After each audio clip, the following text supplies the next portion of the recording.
अस्सलाम वालेकुम नाज़रीन किराम, प्रोग्राम जना का पाकिस्तान लेकर हाजिर खिदमत है। नाज़रीन किराम, जना का पाकिस्तान जिसे तालीम के मैदान में एक्सेल करना चाहिए, तालीम के मैदान में सबसे आगे होना चाहिए, लेकिन हम देख रहे हैं कि दुनिया की दीगर अकवाम के मुकाबले में पाकिस्तान तालीमी मैदान में उस कदर आगे नहीं है।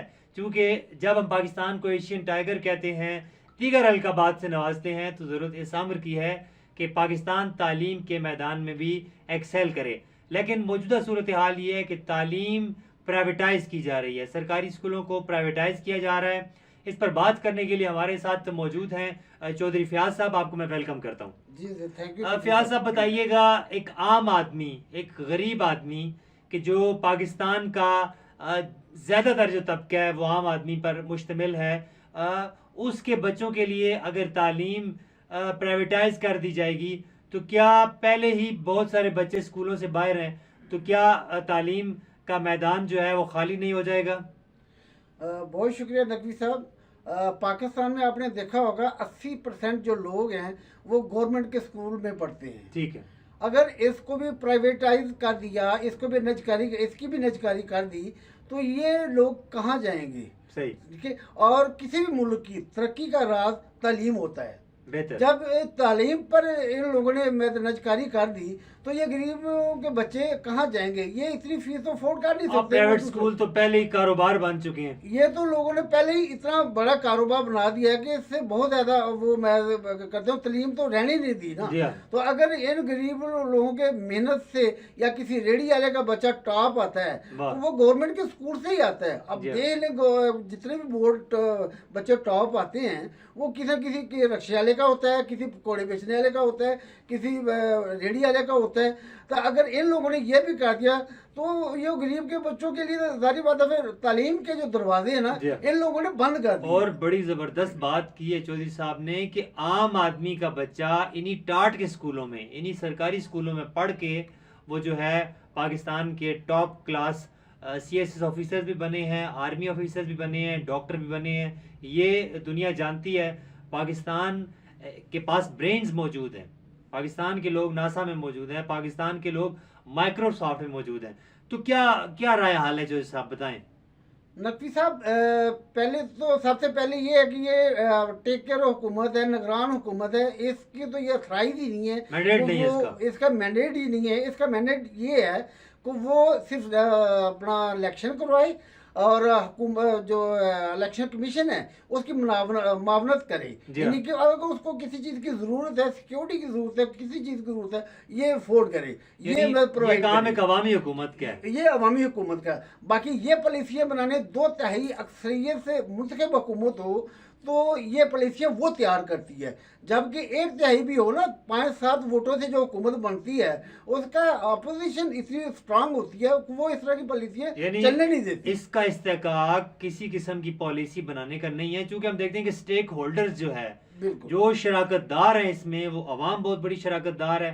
फिर हम देखते हैं कि टीचर्स का एक बहुत बड़ा तबका है। अब टीचर्स की जो है पेंशन्स उसके हवाले से आ रहा है, वो ख़त्म की जा रही है, उनकी लीव इनकैशमेंट ख़त्म की जा रही है। प्राइवेटाइज जब हो जाएगा तो आप टीचर भी तो आपके प्राइवेट हो जाएंगे। फिर जब ये स्कूल गवर्नमेंट ने प्राइवेट कर दिए तो जो भी इसको खरीदेगा तो वो तो अपनी इनकम ही इकट्ठी करेगा ना। अच्छा, उससे नुकसान क्या होगा? जो टीचर हैं, बहुत सारे टीचर फारग कर दिए जाएंगे, वो बेरोजगार हो जाएंगे, वो कहाँ जाएंगे? उसके बाद दूसरा जो सबसे नुकसान ज़्यादा वो ये है कि अगर बच्चे हैं उनके लिए तालीम के दरवाजे बंद हो जाएंगे, वो बेचारे कहाँ जाएंगे? वो सारी बात फिर मजदूर का बेटा मजदूर ही रहेगा।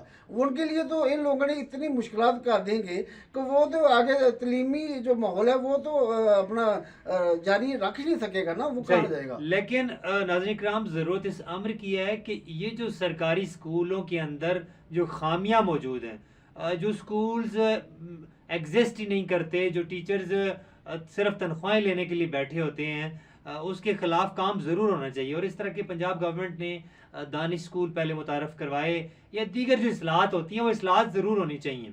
हम ये नहीं कहते कि इस सिस्टम के अंदर, एजुकेशन के सिस्टम के अंदर जो फ्लॉज हैं, आप देखते हैं कि दूर दराज इलाकों में जो स्कूल्स होते हैं वो सिर्फ और सिर्फ आप मतलब बराए नाम स्कूल होते हैं। उनको घूस्ट स्कूल्स का नाम भी दिया जाता है कि वो सिर्फ कागज़ों में होते हैं, लेकिन एक्चुअली वो एग्जिस्ट नहीं कर रहे। तो इसी तरह टीचर्स भी ऐसे होते हैं कि जो सिर्फ जिनकी तैनातियां दूर दराज होती हैं, वो घर में बैठ के तनख्वाहें लेते हैं, उन्होंने कभी स्कूल का मुंह नहीं देखा होता। तो ऐसे टीचर्स के बारे में आप क्या कहेंगे? काली भेड़ें जो होती हैं उनके बारे में क्या कहेंगे आप? इनके लिए तो जो ये गवर्नमेंट का ये बहुत बड़ा काम है। इन काली भेड़ों के लिए कोई ना कोई पॉलिसी बनानी चाहिए। जबरदस्त। इन काली भेड़ों को इनसे निकालना चाहिए। जो मेहनती हैं वो मेहनत कर रहे हैं, उनके लिए ये अज़ाब अलग क्यों बने हुए हैं? लेकिन इस और सबसे बड़ी बात ये है कि गवर्नमेंट को ये परेशानी हो रही है IMF की किस्तें देनी है। हाँ जी, ठीक है। और जब ये PDM की हुकूमत बनी थी, इन लोगों ने ये लोन लिया था, तो इंटरनेशनल लॉ है कि जब आप लोन लेते जी हैं हाँ। तो उसके लिए कुछ ना कुछ तो उनको देना पड़ता है ना, गारंटी के तौर पे गिरवी रखवाना पड़ता है। गिरवी रखाना पड़ता जी है। हाँ। और इन लोगों को जरूरी था कि ये तालीमी जो शोबा है इसको गिरवी रखते, और बहुत सारी चीजें थे और मेरे उसको ख्याल में इसको माफ इन्होंने कर देते। अवाम को गिरवी रखवा दिया। पेट्रोल बम अवाम पे गिरेगा, अवाम को नहीं, बिजली बम गरीब अवाम को गरीब इन लोगों अवाम ने को। कहा कि इसको और निचोड़ रहे हैं निचोड़ रहे ताकि ये पाकिस्तान में अपने जीने का हक ही खो दें। ओए होए होए। अच्छा अच्छा, ये बताइएगा अपना चौधरी साहब, ये भी शुनीद है कि ये जो सरकारी स्कूल हैं, चूंकि ये शहर के प्राइम लोकेशन पे मौजूद होते हैं, तो एक ये मंसूबा ऐसा भी क्या हो सकता है कि ये स्कूल उठा के जनाब बीकन हाउस को दे दें जी, एजुकेटर को दे दें, यानी बड़े बड़े स्कूलों को ये लोकेशन, जो क्योंकि प्राइम लोकेशंस पर ये सरकारी स्कूल मौजूद हैं, इस हवाले से बताइएगा, क्योंकि ज़मीनें कीमती हैं। जमीनें कीमती हैं नकवी साहब। इशू तो वही हो गया ना, वो तो ऑलरेडी अच्छी लोकेशन पे कायम है, वो तो चल रहे हैं और उनके बच्चे भी उस तरह की फीस अफोर्ड कर रहे हैं, उनके पेरेंट भी दे रहे हैं। एक्चुअली जो प्रॉब्लम आ रही है तो वो गरीब आवाम के लिए ना, जैसे कि सभी अपना पार्टियों के जो लीडर आने वो कह चुके हैं कि इन लोगों ने अवाम के लिए कुछ नहीं किया। इन लोगों को चाहिए कि अवाम के लिए करें। अगर ये लोग उनको दे देंगे तो सारी बात है, वो ये लोग तो उनकी बीकन हाउस की या किसी और स्कूल की ये फीस ही नहीं अफोर्ड कर सकते, वो तलीम से महरूम हो गए। उनके लिए इनको पॉलिसी बनानी चाहिए और जो काली भेड़ें हैं उनके लिए स्ट्रांग लॉ बनाना चाहिए, उनको निकालना चाहिए। जो मेहनती हैं, जो मेरिट पे रहते हैं, पढ़ के आते हैं, बेशक उनका पेरेंट में तो मजदूरी करते हैं या कोई भी काम करते हैं, लेकिन अभी मेहनत के बल बोते पे वो आते हैं। उनके लिए राय हमवार करनी चाहिए, ना कि उनके लिए मुश्किलात पैदा कर दी। और ये गवर्नमेंट तो इनको तो पता ही नहीं ना, ये तो उनके लिए मुश्किलात पैदा कर रही है। सही है। नाज़रीन इकराम, आपने जाना आज का बहुत अहम मौजू प्राइवेट स्कूल। चूँकि हम देखते हैं कि पहले ही बहुत बड़ी उनकी भरमार है, लेकिन उनका स्टैंडर्ड जो है ज़ीरो है, और वो एक सिर्फ कारोबारी मरकज़ का एक सूरत इख्तियार करता जा रहा है ये शोबा।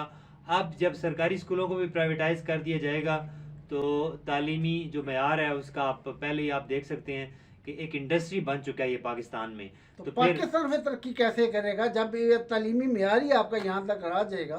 तो ये पाकिस्तान का मेयार तो फिर और गिरेगा और गिरेगा। बिल्कुल बजा का हमारे आवाम की आवाज़ जनाब चौधरी फयाज साहब आज हमारे साथ मौजूद थे। एक नए अवामी टॉपिक के साथ फिर हाजिर खिदमत होंगे। अब तक के लिए इतना ही। अल्लाह निगहबान। Thank you.